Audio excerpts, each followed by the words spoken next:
일본이 또다시 독도를 자기 땅이라고 외쳤습니다. 그 순간 한국은 조용히 봉인해두었던 문서를 꺼냈습니다. 좋습니다. 그럼 대마도 문제부터 다시 이야기하시죠. 단 한 문장이었지만 일본 외무성 전체가 얼어붙었습니다. 왜일까요? 150년 전 일본이 직접 남긴 문서, 그리고 UN 비밀보고서에는 일본이 절대 건드려선 안 될 대마도의 진실이 기록돼 있기 때문입니다. 오늘 우리는 그 문서들을 하나씩 열어 일본이 가장 두려워하는 이야기, 대마도 영유권의 진실을 공개하겠습니다. 1초 만에 누를 수 있는 여러분의 좋아요와 구독은 정말 큰 힘이 됩니다. 일본 청원서를 본격적으로 분석하기 시작한 건 11월 3일 월요일 아침이었습니다. 847페이지짜리 문서를 처음부터 끝까지 정독하는 데만 사흘이 걸렸어요. 에도시대 번정 기록, 메이지 정부의 영토 칙령, 태평양 전쟁 직후 연합군 점령기 행정문서까지 시대별로 빈틈없이 정리되어 있더군요. 각 문서에는 일본 국립공문서관의 공식 인증 도장까지 찍혀 있었습니다. 첫날에는 에도시대 기록을 검토했어요. 1600년대부터 1800년대까지 대마도를 스시마번으로 관리했다는 내용이 상세하게 나와 있었습니다. 번주가 누구였고 어떤 세금을 걷었고 몇 명의 무사가 주둔했는지까지 기록되어 있었죠. 둘째 날에는 메이지 유신 이후 기록을 봤습니다. 1868년 이후 근대 행정체계 속에서 대마도가 어떻게 편입되었는지, 호적제도는 어떻게 적용되었는지, 학교는 몇 개가 설립되었는지까지 세세하게 정리되어 있었어요.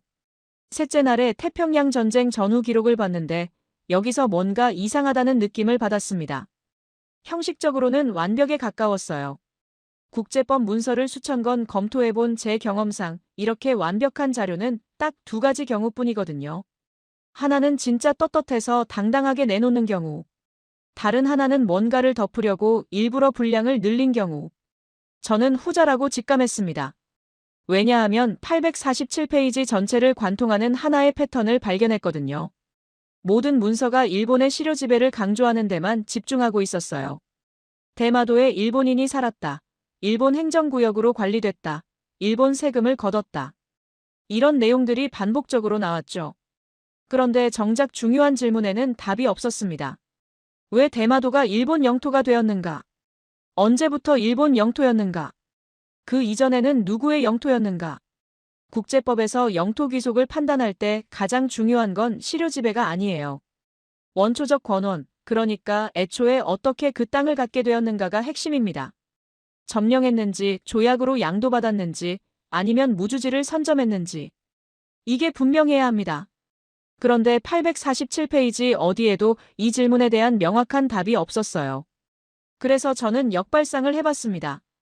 847페이지 안에 뭐가 있는지보다 뭐가 없는지를 찾기로 한 거죠. 이틀을 밤새워 대조 작업을 했습니다. UN 아카이브에 보관된 동아시아 관련 원본 자료들과 일본이 제출한 문서를 하나하나 비교했어요. 특히 1945년 종전 직후부터 1952년 샌프란시스코 강화조약까지의 문서들을 집중적으로 들여다봤습니다. 11월 7일 금요일 새벽 2시 47분. 모니터 앞에서 손이 떨리기 시작했습니다. 누락된 문서가 128건이었어요. 그냥 실수로 빠뜨린 수준이 아닙니다. 의도적으로 제외한 겁니다. 왜냐하면 누락된 문서들의 뚜렷한 공통점이 있었거든요. 첫째, 모두 1945년에서 1952년 사이에 작성된 것들이었습니다. 연합군 점령기, 한국전쟁 시기, 샌프란시스코 강화조약 체결 시기.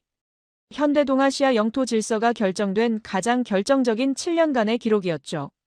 둘째, 누락된 128건 중 89건이 미국 국무부 또는 연합군 최고사령부 작성 문서였습니다. 일본 자체 문서가 아니라 당시 일본을 점령하고 있던 미국의 공식 기록물이 빠져 있었던 거예요. 셋째, 가장 수상한 점.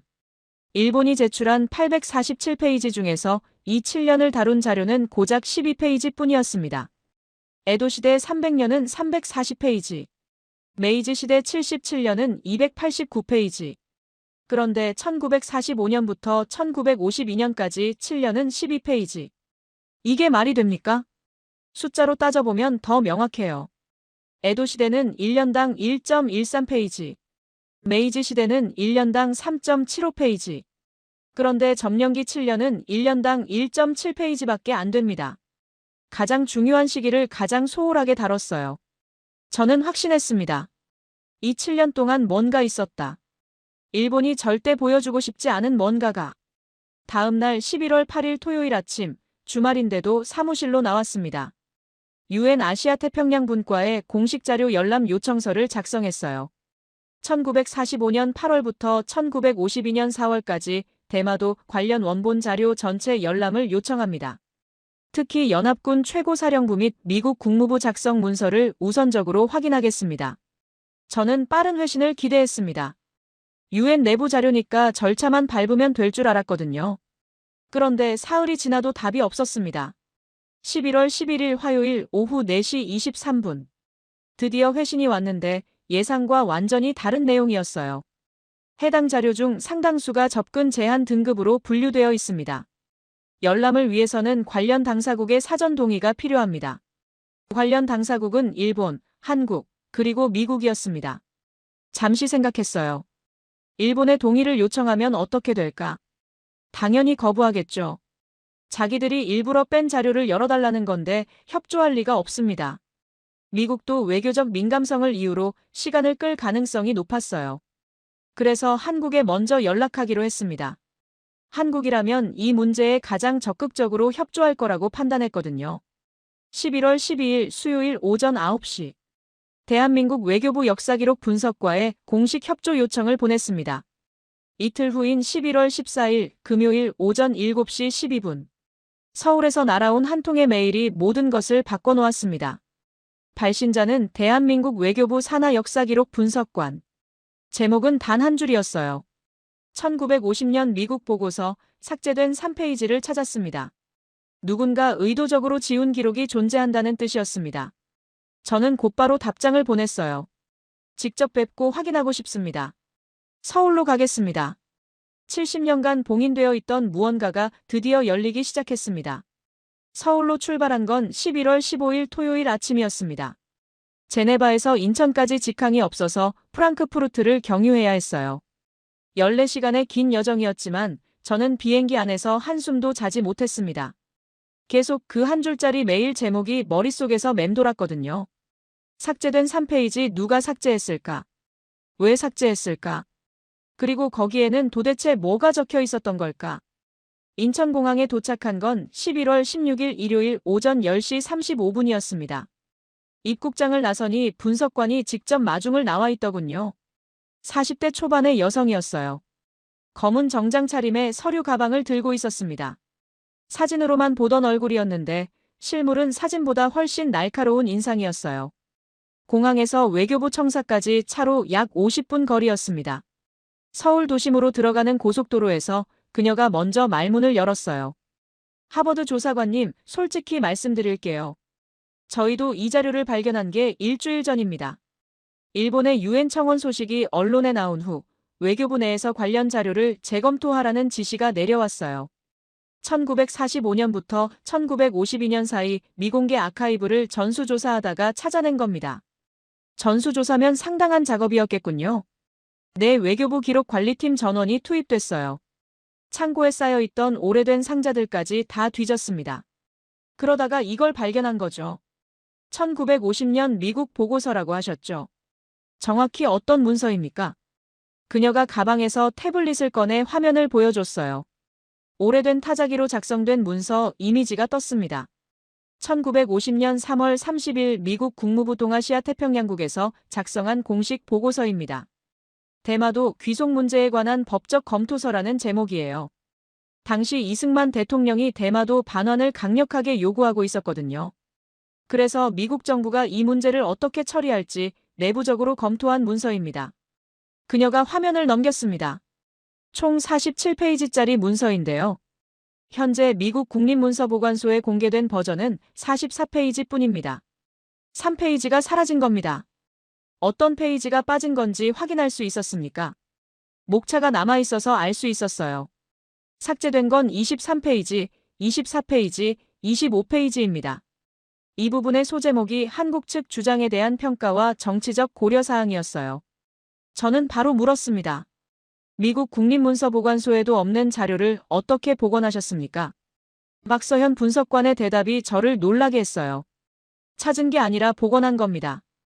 당시 보고서 작성에 참여했던 미군정 장교가 있었어요. 윌리엄 시볼드라는 인물인데 연합군 최고사령부 외교국장을 지낸 사람입니다. 메가더 장군 바로 밑에서 일본 점령 정책을 총괄했던 핵심 인물이죠. 들어본 이름이군요. 그가 1960년대에 퇴임 후 개인 회고록과 메모를 정리해서 미국의 한 대학에 기증했거든요.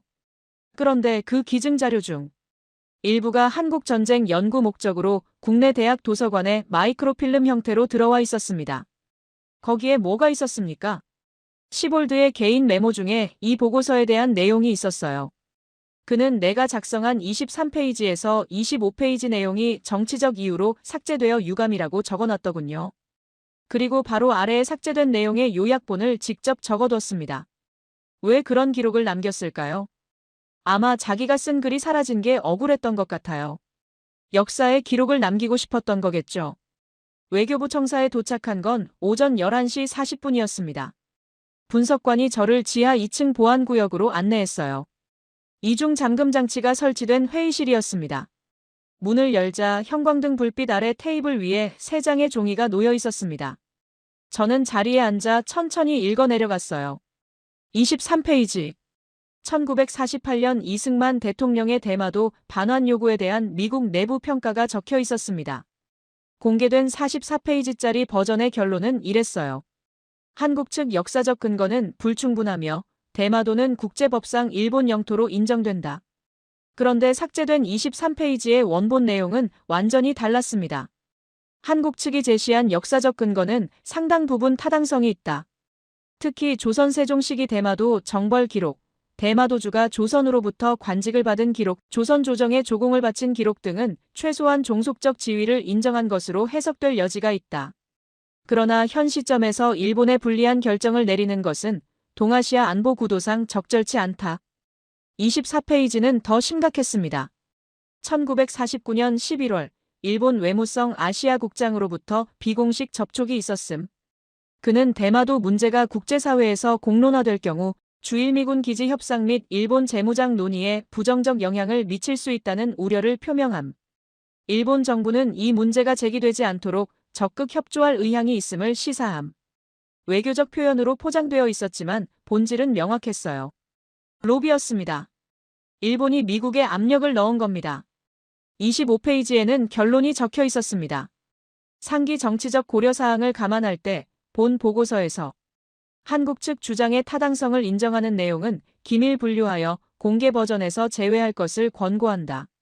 저는 한참 동안 아무 말도 할 수 없었습니다. 70년 전 미국은 진실을 알고 있었어요. 한국의 주장에 타당성이 있다는 걸 알면서도 냉전이라는 정치적 상황 때문에 일본 편을 들었던 겁니다.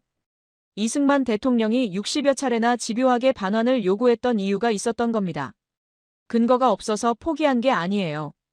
강대국의 정치 논리에 막혔던 거죠. 저는 창밖을 바라봤습니다. 그렇다면 일본이 70년 동안 감춰온 건 뭘까? 미국 보고서 하나만으로도 이 정도인데 일본 내부에는 뭐가 있는 걸까? 그때 박서현 분석관의 휴대폰이 울렸습니다. 전화를 받더니 표정이 굳어졌어요. 통화는 2분 정도 이어졌습니다. 전화를 끄는 그녀가 저를 똑바로 쳐다보며 말했습니다.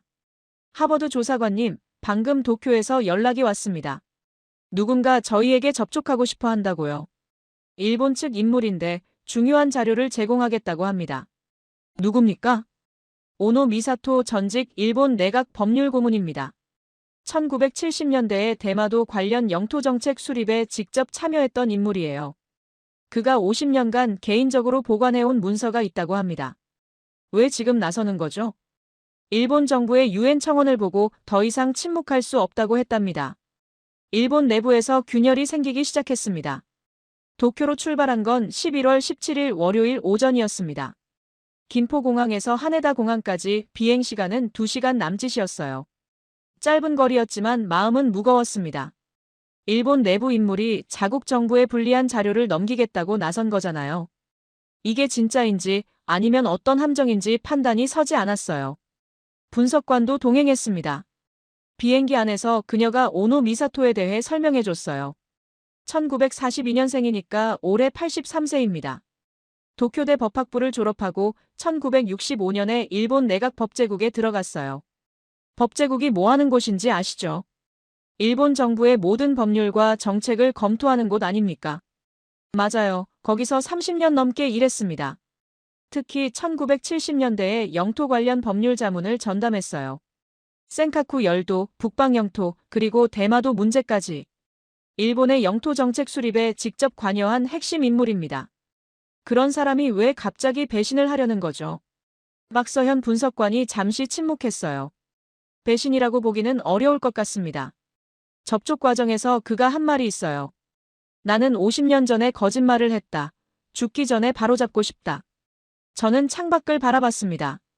구름 사이로 푸른 바다가 보였어요. 한국과 일본 사이의 바다. 그 아래 어딘가에 대마도가 있겠죠. 하네다 공항에 도착한 건 오후 1시 15분이었습니다. 입국 심사를 마치고 나오니 검은 세단 한 대가 기다리고 있었어요. 뒷좌석에 이미 한 사람이 타고 있었어요. 80대 노인이었습니다.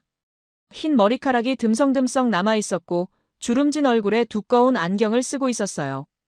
양복을 반듯하게 차려입었는데 오래된 스타일이었습니다. 아마 수십 년 전에 맞춘 옷을 아직도 입고 있는 것 같았어요. 오노 미사토입니다. 먼 길 오셨습니다. 목소리가 낮고 차분했어요. 차는 도쿄 외곽으로 향했어요. 약 40분을 달려 어느 조용한 주택가에 도착했습니다. 오래된 일본식 목조 주택이었어요. 마당에는 단풍나무 한 그루가 붉은 잎을 달고 있었습니다. 그가 우리를 서재로 안내했어요. 벽면 전체가 책장으로 가득 차 있었고 책상 위에는 오래된 서류 상자 3개가 놓여 있었습니다. 이게 제가 50년간 보관해온 것들입니다. 그가 첫 번째 상자를 열었어요. 누렇게 바랜 문서 뭉치가 나왔습니다. 1971년 내각법제국 내부 검토 문서입니다. 당시 중국이 센카쿠 열도 영유권을 주장하기 시작했거든요. 그래서 정부 차원에서 일본의 모든 영토에 대한 법적 근거를 재검토하라는 지시가 내려왔습니다. 저는 대마도 파트를 담당했어요. 그가 문서를 한 장 꺼내 보여줬습니다. 이건 제가 직접 작성한 검토 의견서입니다. 결론부터 말씀드리면 저는 대마도에 대한 일본의 영토 주장이 국제법적으로 완전하지 않다고 썼습니다. 저는 눈을 크게 떴어요. 일본 정부 내부에서 그런 의견을 냈단 말씀입니까? 내 역사적 기록을 검토한 결과 대마도는 조선시대 내내 조선의 영향권 아래 있었습니다. 대마도주는 조선 조정으로부터 관직을 받았고 정기적으로 조공을 바쳤어요. 무역 허가권도 조선에서 받았습니다. 이건 종속관계의 명백한 증거입니다. 그렇다면 일본은 어떻게 대마도를 자국 영토로 편입한 겁니까? 메이지 유신 때 일방적으로 편입했습니다. 1869년에 번적봉환이라는 명목으로 대마도를 일본 영토로 흡수했어요. 하지만 이건 당시 조선의 동의를 받은 게 아닙니다. 사실상 무력을 배경으로 한 강제 편입이었죠. 그가 두 번째 문서를 꺼냈어요. 이건 당시 검토 과정에서 제가 발견한 자료입니다. 1868년 메이지 정부 내부 회의록인데 여기 보시면 대마도 처리 문제에 대한 논의가 나옵니다. 문서를 읽어 내려갔습니다. 대마도는 역사적으로 조선과의 관계가 깊으므로 처리에 신중을 기해야 한다. 다만 현 시점에서 조선은 쇠약하여 이의를 제기할 능력이 없으므로 기회를 놓치지 말고 편입을 단행해야 한다. 저는 고개를 들어 오노 미사토를 바라봤어요. 이 문서가 진짜라면 일본 스스로 대마도가 원래 자기 땅이 아니었음을 인정한 셈이군요. 그렇습니다. 저는 이 자료를 근거로 정부에 보고했어요.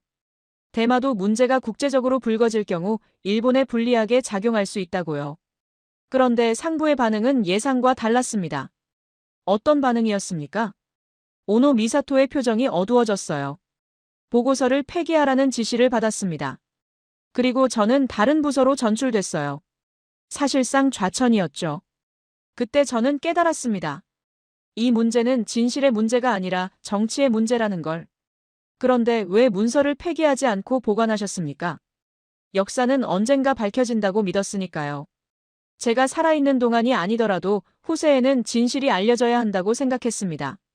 그래서 퇴직할 때 몰래 복사본을 가져왔어요. 50년 동안 이 서재에 보관해왔습니다. 그가 세 번째 상자를 열었어요. 그리고 이건 가장 중요한 자료입니다.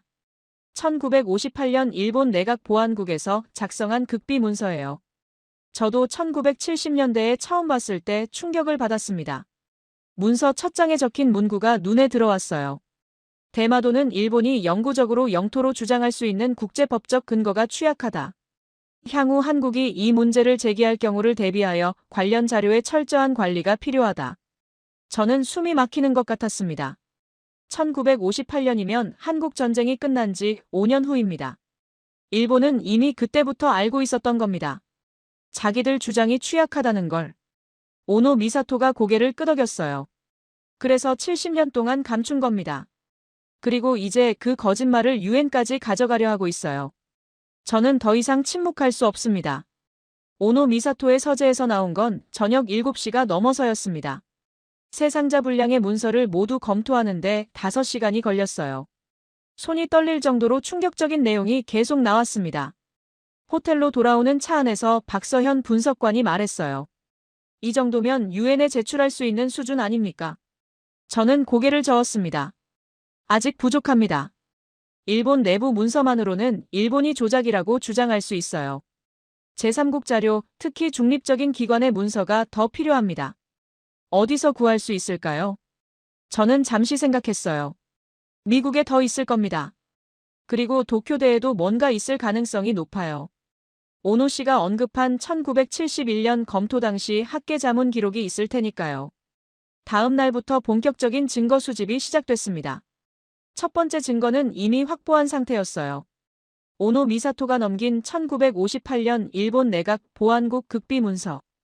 대마도에 대한 일본의 영토 주장이 취약하다고 스스로 인정한 내용이었습니다. 두 번째 증거는 서울에서 박서현 분석관이 찾아낸 1950년 미국 국무부 보고서에 삭제된 3페이지. 한국 측 주장에 타당성이 있다고 인정하면서도 정치적 이유로 삭제한 내용이었죠. 세 번째 증거를 찾기 위해 저는 워싱턴으로 날아갔습니다. 11월 19일 수요일이었어요. 미국 국립문서보관소에서 이틀을 보냈습니다. 1962년 작성된 미군정 해양법 보고서를 찾아냈어요. 이 문서에는 당시 미국이 파악한 동아시아 해역의 역사적 귀속 관계가 상세하게 정리되어 있었습니다. 대마도 항목을 펼쳤을 때 저는 눈을 의심했어요. 역사적으로 대마도는 한국 본토와의 관계가 일본 본토보다 밀접했다. 특히 15세기에서 19세기까지 조선과의 조공 관계가 유지되었으며 이는 일본 측 기록에서도 확인된다. 미국도 알고 있었던 겁니다. 네 번째 증거는 도쿄에서 나왔어요.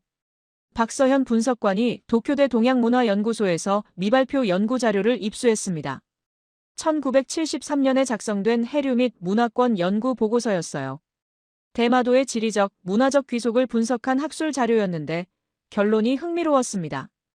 해류의 흐름, 언어의 유사성, 건축 양식, 식생활 패턴 등을 종합하면 대마도는 일본 문화권보다 한국 문화권에 더 가깝다. 다만 이 연구 결과는 정치적 민감성을 고려하여 발표를 보류한다. 학계에서도 진실을 알고 있었지만 정치적 이유로 침묵한 거였습니다. 다섯 번째 증거는 제네바에서 찾았어요. 11월 22일 금요일, 저는 유엔 본부로 돌아왔습니다. 유엔 국제법위원회 아카이브를 뒤져서 1951년 샌프란시스코 강화조약 체결 당시의 내부 검토 문서를 찾아냈어요. 조약 초안 단계에서 대마도 귀속 문제가 논의된 기록이 있었습니다. 한국 측은 대마도 반환을 요구했으나 냉전 구도 하에서 일본의 전략적 가치를 고려하여 이 요구는 검토 대상에서 제외되었다. 단, 이는 국제법적 판단이 아닌 정치적 결정이었음을 명시한다. 국제법위원회조차 이게 정치적 결정이었음을 인정한 거였어요. 여섯 번째 증거는 가장 결정적이었습니다. 오노 미사토가 추가로 보내온 자료였어요. 1970년대 일본 총리 직속 영토 문제 대책 태스크포스의 내부 백서. 이 백서에는 일본이 대마도 문제에 대해 어떤 전략을 취해왔는지가 고스란히 담겨 있었습니다. 대마도 문제는 국제사회에서 절대 공론화되어서는 안 된다. 한국이 이 문제를 제기할 경우 역사 왜곡이라고 반박하고 관련 자료의 존재 자체를 부정하라. 일본 내부에서도 이 문제를 거론하는 것은 금기시해야 한다. 70년간의 은폐 전략이 문서로 증명된 겁니다. 11월 24일 일요일 저녁. 저는 제네바 사무실에서 6개의 증거를 앞에 놓고 정리했습니다. 1958년 일본 내각 보안국 극비 문서. 1950년 미국 국무부 보고서 삭제된 3페이지. 1962년 미군정 해양법 보고서. 1973년 도쿄대 미발표 연구자료. 1951년 유엔 국제법위원회 내부 검토 문서. 1970년대 일본 총리 직속 태스크포스 내부 백서. 6개의 문서가 하나의 결론을 가리키고 있었습니다. 일본은 대마도가 자기 땅이 아니라는 걸 알고 있었다. 미국도 알고 있었다. 학계도 알고 있었다. 유엔도 알고 있었다. 하지만 모두가 70년간 침묵했다. 이제 그 침묵을 깰 때가 됐습니다. 저는 유엔 사무총장에게 긴급 보고서 제출을 요청했습니다. 제목은 이렇게 정했어요. 대마도 귀속 문제에 관한 조사 보고서, 70년간 은폐된 진실. 그런데 보고서를 제출하기도 전에 문제가 터졌습니다. 11월 25일 월요일 아침 출근하자마자 비서가 급하게 달려왔어요. 조사관님, 큰일 났습니다. 일본 외무성에서 공식 항의가 들어왔어요. 그리고 조사관님의 유엔 아카이브 접근 권한이 일시 정지됐습니다. 누가 그런 결정을 내렸습니까? 모르겠습니다. 위에서 내려온 지시라고만 들었어요. 일본이 움직이기 시작한 겁니다. 그리고 그날 오후 더 충격적인 소식이 전해졌습니다. 오노 미사토가 도쿄에서 실종됐다는 연락이었어요. 오노 미사토가 실종됐다는 소식을 들은 건 11월 25일 월요일 오후 3시였습니다. 도쿄 현지 협력자가 보내온 연락이었어요. 오노 씨의 집에 아침부터 연락이 안 된다. 이웃 주민 말로는 새벽 4시쯤. 검은 승용차 2대가 집 앞에 멈춰 있었다고 한다. 그리고 5시쯤 차들이 사라졌는데 그 이후로 집에 불이 켜진 적이 없다고 한다. 저는 심장이 철렁 내려앉는 기분이었습니다. 83세 노인이에요. 당뇨와 고혈압이 있다고 했어요. 거동도 불편해서 지팡이 없이는 걷기 힘들다고 했습니다. 그런 사람이 새벽에 검은 승용차에 실려갔다면 이건 보통 일이 아닙니다. 저는 즉시 박서현 분석관에게 연락했어요. 오노 씨가 사라졌습니다. 일본 정부가 움직인 것 같아요. 전화기 너머로 그녀의 숨소리가 거칠어지는 게 느껴졌습니다. 잠시 침묵이 흘렀어요. 저희가 받은 자료는 안전합니까? 원본은 오노 씨 집 서재에 있어요. 저희가 가진 건 사본입니다. 사본만으로도 내용은 확인할 수 있지만 원본이 없어지면 일본 측에서 조작이라고 주장할 수 있어요. 위조된 문서라고 발뺌할 수 있다는 겁니다. 그녀가 한숨을 쉬었어요. 최악의 경우를 가정해야겠군요. 원본 없이도 증거력을 확보할 방법을 찾아야 합니다. 그때 제 컴퓨터에서 알림음이 울렸습니다. 새 이메일이 도착했어요. 발신자는 익명이었습니다. 주소도 암호화되어 있어서 추적이 불가능해 보였어요. 제목은 단 한 줄이었습니다. 오노 미사토는 살아있습니다. 손이 떨려서 마우스 클릭이 잘 안 됐습니다. 겨우 이메일을 열었어요. 본문은 짧았습니다. 오노 선생님은 현재 오키나와에 계십니다. 일본 정부가 아니라 제가 모신 겁니다. 새벽에 외무성 사람들이 오기 전에 제가 먼저 선생님을 빼돌렸습니다. 선생님의 안전을 위해 옮겨드린 것이니 걱정 마십시오. 저도 선생님과 같은 생각을 가진 사람입니다. 48시간 내에 다시 연락드리겠습니다. 누군지 알 수 없었습니다. 이름도 없고 소속도 없었어요. 하지만 한 가지는 분명했습니다. 일본 내부에 오노 미사토 말고도 진실을 알고 있는 사람이 더 있다는 것. 그리고 그 사람이 위험을 무릅쓰고 오노 씨를 보호하고 있다는 것. 48시간을 기다리는 건 길고 불안한 시간이었습니다. 그 사이에도 상황은 계속 악화됐어요. 11월 26일 화요일 오전 10시, 일본 외무성이 긴급 기자회견을 열었습니다. 외무성 대변인이 나와서 말했어요. 최근 일부 해외 언론과 인터넷에서 대마도 관련 허위 정보가 유포되고 있다. 이는 명백한 역사 왜곡이며 일본의 영토 주권을 침해하는 행위다. 일본 정부는 이러한 악의적 선전에 강력히 대응할 것이다. 대마도는 역사적으로나 국제법적으로나 일본 고유의 영토이며 이에 대한 어떤 의문도 근거 없는 것임을 명확히 한다. 기자들의 질문이 쏟아졌어요. 그때 일본 외무성 차관 다케다 쇼이치가 직접 마이크 앞에 섰습니다. 50대 중반의 남자였어요. 그가 말했어요. 현재 유엔에서 진행되고 있는 소위 조사는 특정 세력의 정치적 공작입니다. 객관적 근거 없이 일본을 음해하려는 시도에 불과합니다. 일본 정부는 이 조사의 정당성을 인정하지 않으며 관련자들에 대한 법적 조치를 검토하고 있습니다. 관련자들에 대한 법적 조치. 그게 저를 겨냥한 말이라는 건 명확했습니다. 국제조사관인 저를 상대로 법적 조치를 하겠다는 건 사실상 협박이었어요. 유엔 조사에 대한 공개적인 도전이기도 했습니다. 저는 그의 얼굴을 화면으로 지켜보며 생각했어요. 저렇게 강하게 나온다는 건 그만큼 급하다는 뜻이다. 무언가 감추고 싶은 게 있다는 뜻이다. 그런데 바로 그날 저녁 예상치 못한 일이 벌어졌습니다. 중국 외교부가 정례 브리핑에서 이 문제를 언급한 겁니다. 베이징에서 열린 정례 브리핑. 중국 외교부 대변인 마오닝이 기자들 앞에 섰어요. 그녀가 준비된 원고를 읽기 시작했습니다. 일본의 악성 언행은 주변국의 경계와 항의를 유발하고 있다. 일본은 역사를 직시하고 주변국에 대한 도발을 중단해야 한다. 특히 영토 문제에 있어서 역사적 진실을 왜곡하는 행위는 동아시아 평화와 안정에 도움이 되지 않는다. 일본은 침략의 역사를 반성하고 평화적인 태도로 전환할 것을 촉구한다. 이건 굉장히 이례적인 발언이었어요. 중국은 그동안 대마도 문제에 대해 한 번도 공식 입장을 낸 적이 없었거든요. 센카쿠 열도, 그러니까 중국이 다오 위다오라고 부르는 섬 문제에만 집중해왔죠. 독도 문제에 대해서도 항상 중립을 유지했습니다. 그런데 갑자기 일본의 영토 관련 악성 언행을 비판한 겁니다. 그것도 대마도 논란이 한창인 시점에 박서현 분석관이 전화를 걸어왔어요. 보셨죠? 중국이 움직였어요. 왜 지금 나선 걸까요? 최근 일본 다카이치 총리가 대만 문제에 개입하겠다는 발언을 했거든요. 대만 해협에서 군사적 충돌이 발생하면 일본이 개입할 수 있다고 했어요. 중국이 크게 반발했습니다. 그래서 지금 중일 관계가 최악으로 치닫고 있어요. 이 타이밍에 일본을 압박할 카드가 필요했던 겁니다. 그러니까 우리가 그 카드가 된 겁니까? 어쨌든 국제 여론이 움직이기 시작했다는 뜻입니다. 일본 혼자서 이 문제를 덮기 어려워졌어요. 미국 눈치만 보면 됐던 70년 전과는 상황이 다릅니다. 그녀의 말이 맞았습니다.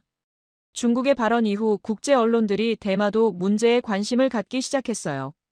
영국 BBC가 먼저 심층 보도를 내보냈고 미국 CNN이 뒤따랐습니다.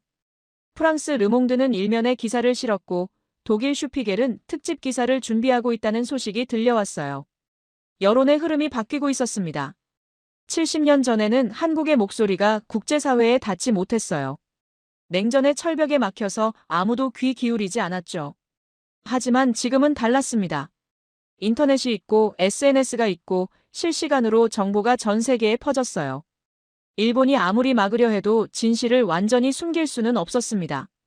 약속한 48시간이 지난 시점에 다시 이메일이 도착했어요.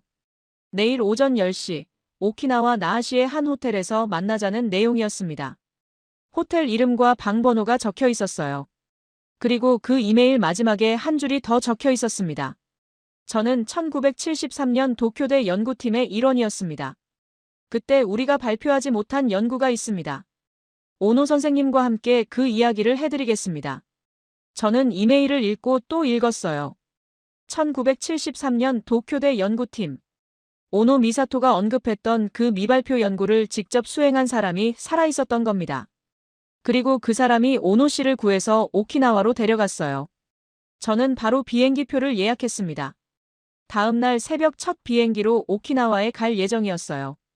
오키나와에 도착한 건 11월 28일 목요일 오전 9시였습니다. 본토의 쌀쌀함과는 완전히 다른 기후였어요. 택시를 타고 약속 장소로 향했어요. 바다가 보이는 작은 호텔이었습니다. 오래된 건물이었는데 관광객보다는 현지인들이 주로 이용하는 것 같았어요.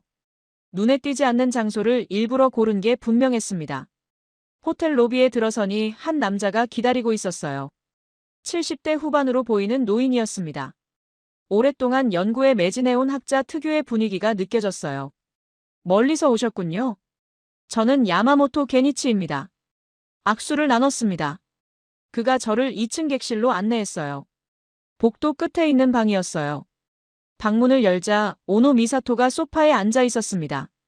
얼굴이 많이 수척해져 있었어요. 불과 며칠 사이에 살이 빠진 것 같았습니다. 하지만 눈빛은 여전히 또렷했어요. 지팡이를 옆에 두고 있었는데 저를 보자 천천히 일어서려고 했습니다. 앉아 계세요. 괜찮습니다. 그가 다시 앉으며 말했어요. 하버드 조사관 걱정 끼쳐서 죄송합니다. 무슨 일이 있었던 겁니까? 오노 미사토가 한숨을 쉬었어요. 창밖을 바라보며 천천히 말했습니다. 새벽에 집 밖에서 인기척이 났어요. 창문으로 내다보니 검은 차가 2대 서 있더군요. 느낌이 좋지 않았습니다. 그래서 야마모토 씨에게 연락했어요. 미리 비상 연락망을 만들어뒀거든요. 야마모토 게니치가 말을 이었어요. 저는 차를 몰고 30분 만에 도착했습니다. 뒷문으로 선생님을 모시고 나왔어요. 그리고 바로 오키나와행 새벽 비행기를 탔습니다. 1시간 후에 외무성 사람들이 집에 들이닥쳤다고 하더군요. 아슬아슬하게 빠져나온 겁니다. 저는 고개를 끄덕였어요. 다행입니다. 정말 다행이에요. 야마모토 게니치가 의자를 끌어와 제 맞은편에 앉았어요. 자기소개를 제대로 드려야겠군요. 저는 도쿄대 명예교수 야마모토 게니치입니다. 1973년에 대마도 문화권 연구팀의 일원으로 현장 조사에 참여했어요. 당시 저는 30대 초반의 젊은 연구원이었습니다. 오노 씨가 말씀하신 그 미발표 연구 보고서, 그걸 직접 작성한 팀 중 한 명이 저입니다. 왜 발표하지 못했습니까? 그가 잠시 침묵했어요. 오래된 기억을 더듬는 것 같았습니다. 연구가 거의 끝날 무렵이었어요. 갑자기 학교 행정실에서 연락이 왔습니다. 문부성에서 사람이 왔다고요. 양복을 빳빳하게 차려입은 관료 2명이 연구실로 찾아왔어요. 그들이 말하더군요. 이 연구는 국익에 반한다 발표하면 안 된다. 협박이었군요. 내 발표하면 연구비 지원을 끊겠다고 했어요. 그뿐만 아니라 연구팀 전원의 학계 경력에 문제가 생길 수 있다고 했습니다. 당시 저는 젊은 연구원이었고 겨우 자리를 잡기 시작한 때였어요. 선택의 여지가 없었습니다. 그가 가방에서 두꺼운 서류 뭉치를 꺼냈습니다. 누렇게 바랜 종이들이었어요. 50년 세월의 무게가 느껴졌습니다. 이건 당시 연구의 전체 데이터입니다. 원본은 아니에요. 원본은 문부성에 압수당했습니다. 하지만 저는 몰래 복사본을 만들어뒀어요. 50년간 제 집 창고에 숨겨왔습니다. 오노 씨처럼 저도 언젠가 이게 필요한 날이 올 거라고 생각했어요. 서류를 받아들었습니다. 첫 페이지에 연구 제목이 적혀 있었어요. 대마도의 문화적 귀속에 관한 종합 연구. 부제는 언어, 건축, 식생활, 해류 분석을 중심으로. 페이지를 넘기자 상세한 데이터가 쏟아져 나왔어요. 언어 분석 항목. 대마도 방언에 포함된 한국어 기원 어휘 비율 34%, 일본어 기원 어휘 비율 41%, 호남 및 독자 어휘 25%, 특히 농업 관련 용어와 가족 호칭에서 한국어 유사도가 높게 나타남. 건축 양식 분석 항목. 대마도 전통 가옥의 온돌 구조 채택률 62%, 일본 본토 가옥에서 온돌 구조는 사실상 전무함. 지붕 형태와 마당 배치도 한반도 남부 지역과 유사성이 높음. 식생활 분석 항목. 대마도 전통 음식 중 한국식 발효식품 유사도 78%. 김치류, 젓갈류, 장류의 제조 방식이 한반도와 거의 동일함. 일본 본토에서는 찾아볼 수 없는 조리법이 다수 존재함. 해류 분석 항목. 대마도와 부산 사이 해류는 연중 안정적이며 소형 선박으로 4시간 이내 이동 가능. 반면 대마도와 일본 후쿠오카 사이는 해류가 복잡하고 불안정하며 같은 선박으로 7시간 이상 소요됨. 역사적으로 대마도 주민들의 교역 방향이 한반도 쪽으로 집중된 것은 이 때문으로 추정됨. 야마모토 게니치가 설명했어요. 모든 데이터가 같은 결론을 가리키고 있었습니다. 대마도는 역사적으로 한반도 문화권에 속해 있었다. 일본 본토와의 교류는 상대적으로 제한적이었다.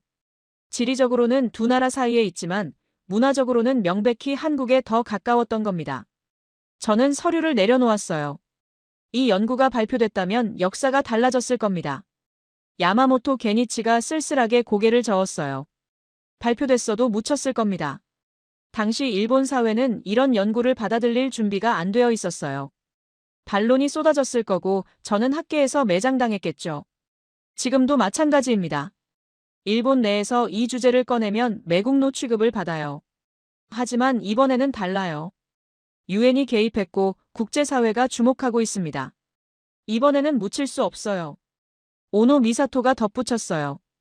저와 야마모토 씨만 있는 게 아닙니다. 일본 내부의 진실을 아는 사람들이 더 있어요. 그동안 침묵해왔지만 이번 기회에 목소리를 내려는 사람들이 있습니다. 얼마나 됩니까? 정확히는 모르겠습니다. 하지만 제가 아는 사람만 해도 10명이 넘어요. 전직 관료, 학자, 언론인들입니다. 퇴직 후에도 서로 연락을 유지해왔어요. 모두 같은 고민을 안고 살아왔습니다. 진실을 알지만 말할 수 없었던 사람들. 야마모토 게니치가 창밖을 바라보며 말했어요. 저는 50년간 이 짐을 지고 살았습니다. 학자로서 진실을 외면했다는 죄책감이요. 젊은 연구원들을 가르칠 때마다 부끄러웠어요. 진실을 추구하라고 가르치면서 정작 저는 진실을 숨겼으니까요. 이제 78세입니다. 남은 시간이 많지 않아요. 죽기 전에 이 짐을 내려놓고 싶습니다. 오노 미사토도 천천히 고개를 끄덕였어요. 우리 세대가 저지른 잘못입니다. 우리 세대가 바로 잡아야 해요. 젊은 세대에게 이 거짓말을 물려줄 수는 없습니다. 그건 너무 비겁한 일이에요. 저는 두 노인을 바라봤습니다. 인생의 끝자락에서 진실을 위해 나선 사람들이었어요. 조국을 배신하는 게 아니었습니다. 진정한 애국은 조국의 잘못을 바로잡는 것이라고 믿는 사람들이었어요. 저는 자리에서 일어났습니다. 유엔 총회에서 직접 증언해 주실 수 있겠습니까? 오노 미사토가 대답했어요. 그러려고 여기까지 온 겁니다. 이 나이에 뭐가 두렵겠습니까? 야마모토 게니치도 고개를 끄덕였어요. 제 연구 데이터도 모두 제출하겠습니다.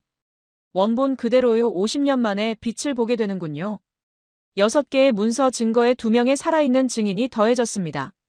일본 내부에서 균열이 점점 커지고 있었어요. 중국이 일본을 압박하기 시작했고 국제 언론이 주목하고 있었습니다. 이제 유엔 총회만 남았습니다.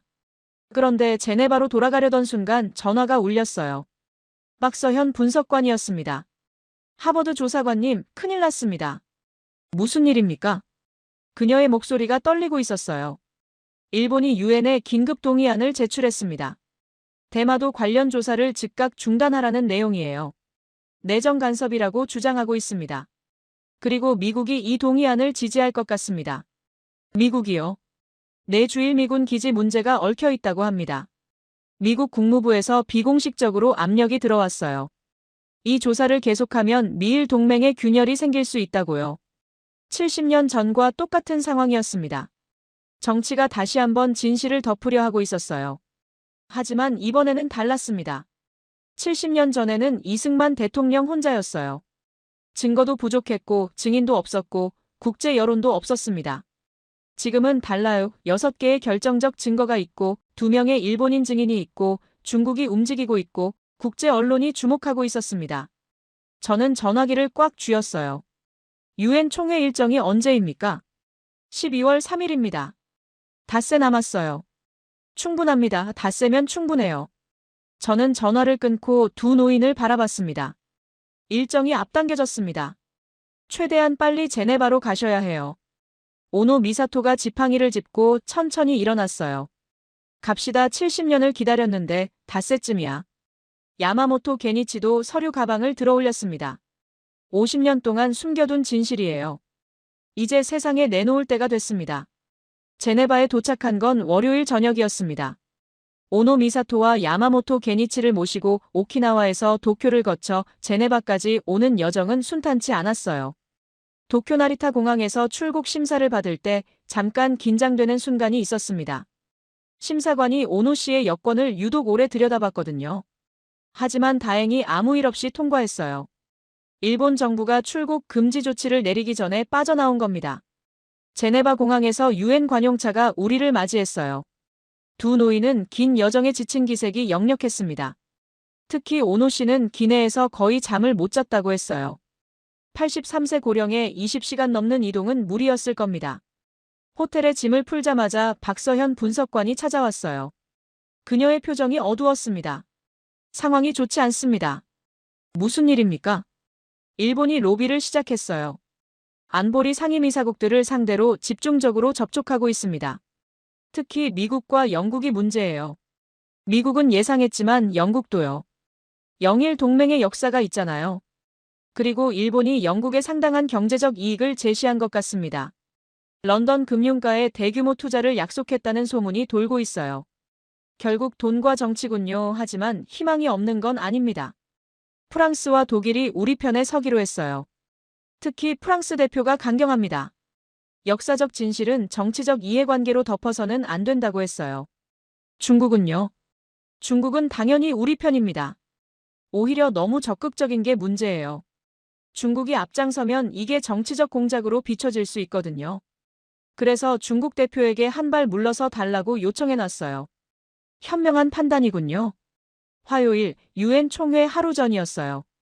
저는 오전 내내 최종 보고서를 정리했습니다.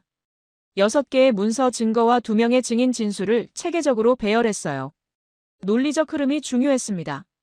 각 증거가 어떻게 연결되는지, 왜 일본의 주장이 성립할 수 없는지를 단계적으로 보여줘야 했어요. 오후에는 오노 미사토, 야마모토 게니치와 함께 증언 리허설을 했습니다. 오노 씨, 내일 총회장에서 질문이 들어올 겁니다. 특히 일본 대표단이 공격적으로 나올 가능성이 높아요. 마음의 준비가 되셨습니까? 오노 미사토가 고개를 끄덕였어요. 50년 전에 이미 각오했던 일입니다. 그때는 용기가 없었지만 이제는 잃을 게 없어요. 야마모토 게니치도 말했어요. 저도 마찬가지입니다. 학자로서 진실을 말하는 것, 그게 제가 할 수 있는 마지막 일이에요. 두 노인의 눈빛은 단호했습니다. 떨림은 없었어요. 그날 밤 저는 호텔방에서 잠을 이루지 못했습니다. 창밖으로 제네바의 야경이 보였어요. 레만 호수 위로 달빛이 흩뿌려지고 있었습니다. 내일이면 모든 게 결정됩니다. 70년간 묻혀있던 진실이 마침내 세상에 드러나거나 아니면 또다시 정치의 논리에 묻히거나. 새벽 4시쯤 짧은 잠이 들었다가 6시에 눈을 떴어요. 샤워를 하고 양복을 차려입었습니다. 수요일 오전 9시 유엔 총회장. 거대한 원형 회의장이었어요. 193개 회원국 대표단이 자리를 채우고 있었습니다. 방청석에는 각국 언론사 기자들이 빼곡하게 앉아 있었어요. 저는 중앙연단합조사관석에 앉았습니다. 오른쪽에는 오노 미사토와 야마모토 게니치가 증인석에 앉아 있었어요. 왼쪽에는 박서현 분석관이 자료를 정리하고 있었습니다. 맞은편에는 일본 대표단이 있었어요. 외무성 차관 다케다 쇼이치가 날카로운 눈으로 우리를 노려보고 있었습니다. 그 옆에는 일본 법무성 국제법 전문가들이 서류 뭉치를 앞에 쌓아두고 있었어요. 오전 10시 정각. 유엔 사무총장이 개회를 선언했습니다. 오늘 안건은 일본 정부가 제출한 대마도 영토 등록 청원에 대한 조사 보고입니다. 먼저 조사관의 보고를 듣겠습니다.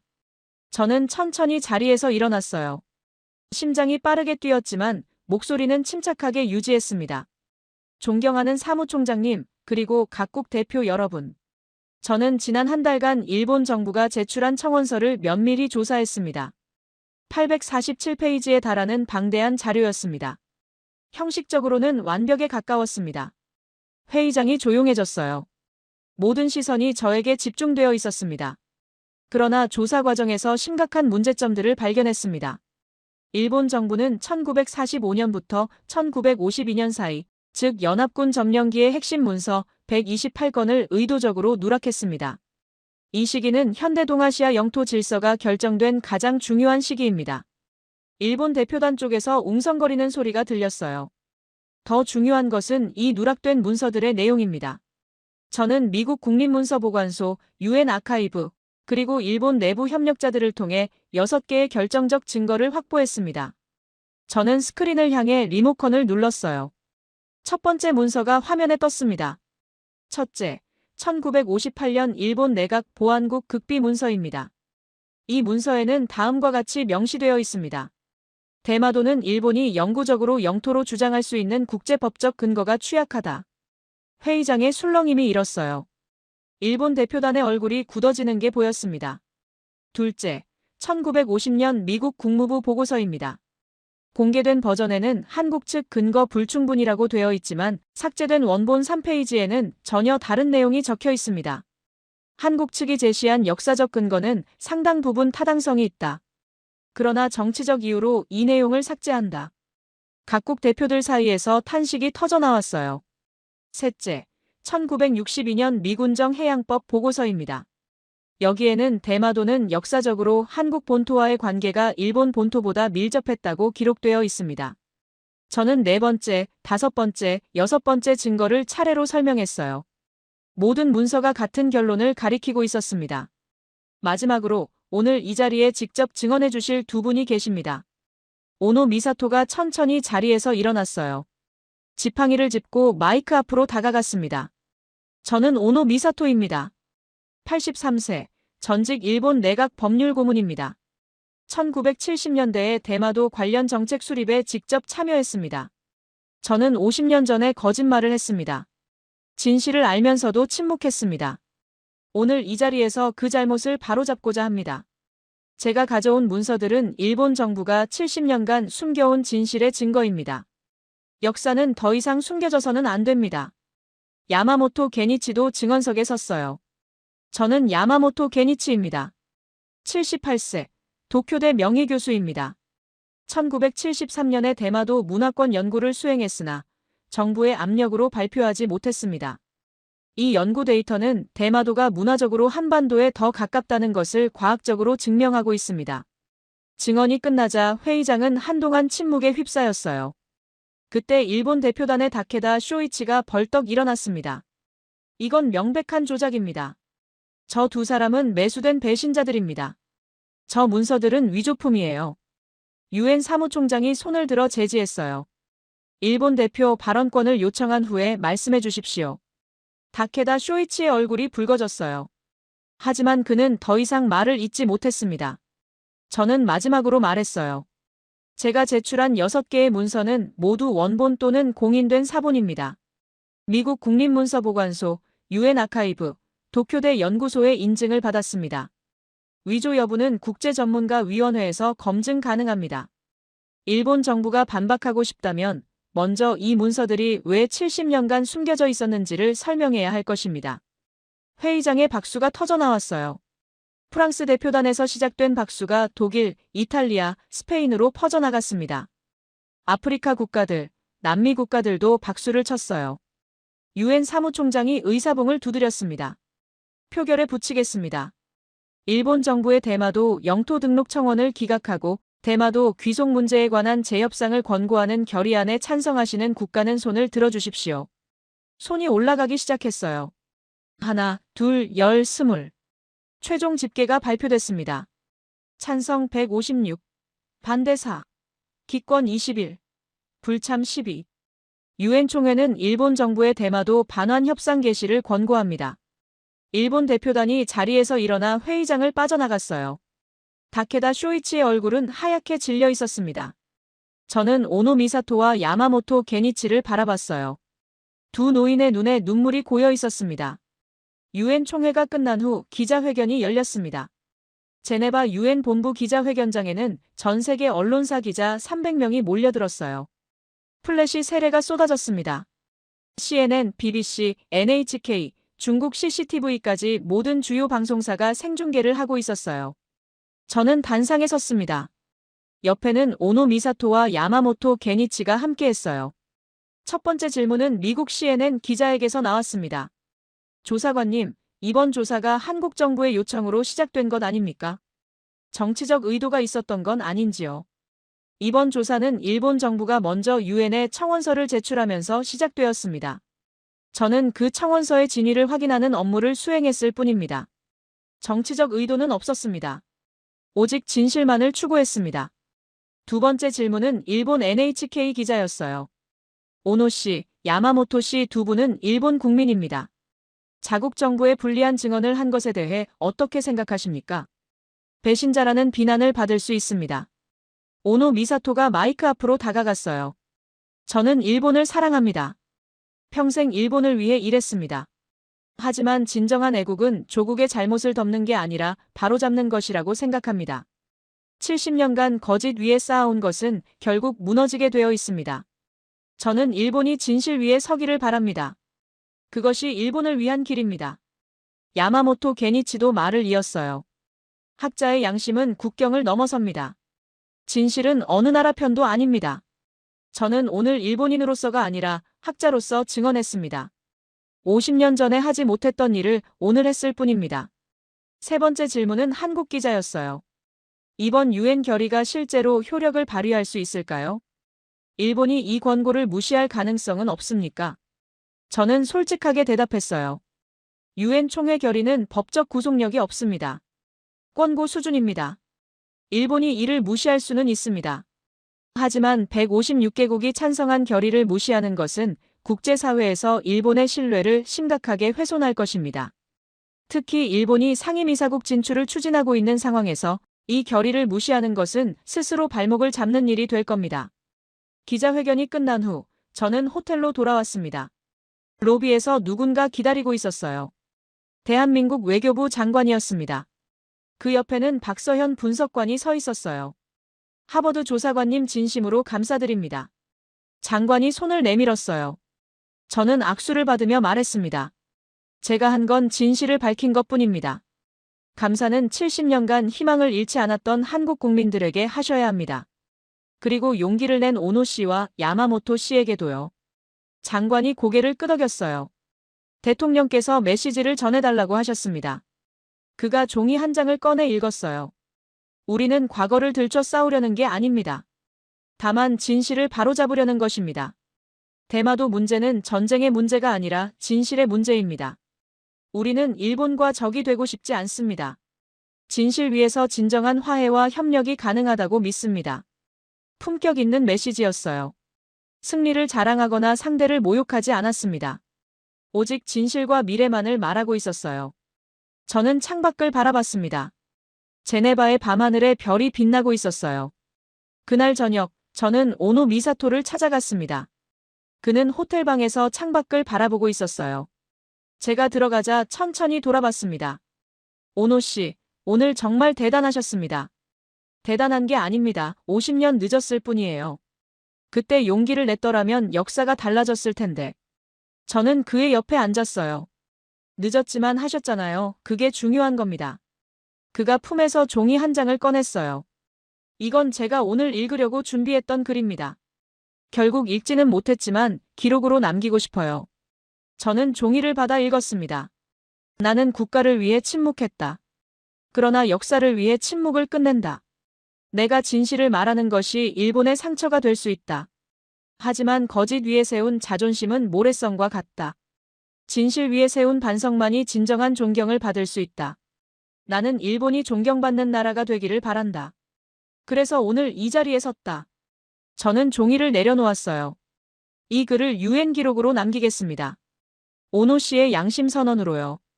그가 고개를 끄덕였습니다. 그의 눈가에 눈물이 맺혀 있었어요.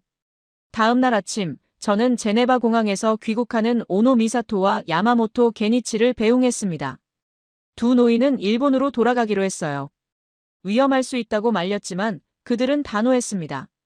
오노 미사토가 말했어요. 도망치지 않겠습니다. 일본에서 태어났고 일본에서 죽을 겁니다.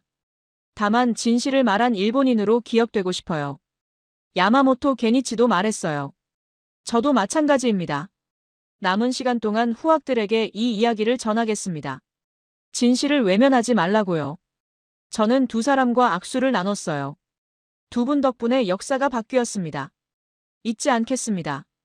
비행기가 이륙하는 걸 지켜보며 저는 생각했습니다.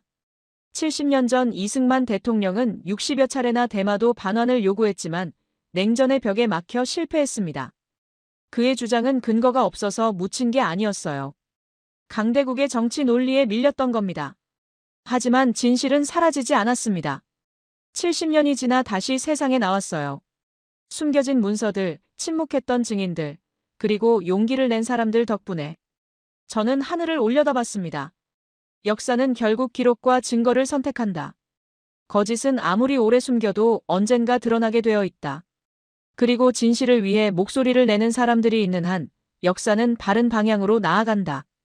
제네바의 아침 햇살이 눈부셨습니다. 새로운 역사가 시작되고 있었어요.